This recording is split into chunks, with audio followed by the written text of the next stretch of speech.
C'est pour cela que tant de personnes sont frustrées, stressées, épuisées, confuses et fatiguées.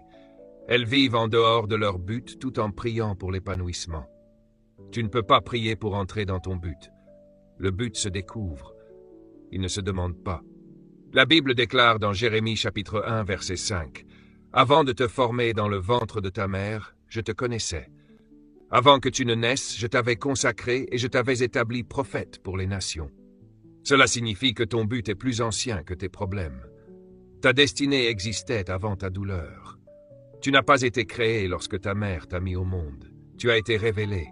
Tu étais déjà conçu, déjà assigné, déjà équipé. Dieu ne t'a pas créé pour que tu te découvres toi-même. Il t'a créé pour que tu le découvres et que tu te trouves en lui. Écoute bien ce principe. Tout ce qui existe dans la vie a été créé pour résoudre un problème. Si tu ne connais pas le problème que tu es né pour résoudre, tu gaspilleras ta vie à rechercher la popularité au lieu de la productivité. Le succès n'est pas d'être connu.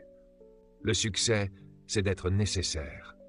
L'endroit le plus riche de la terre n'est pas le puits de pétrole, la mine de diamants ou la réserve d'or. L'endroit le plus riche de la terre est le cimetière.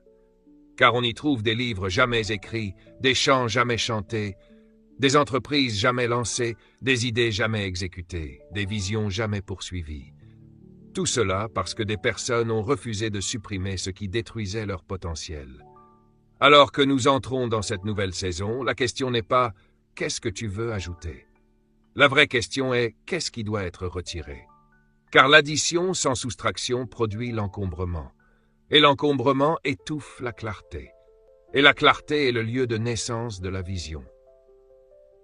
Regarde ce que dit l'Écriture dans Hébreux chapitre 12, verset 1.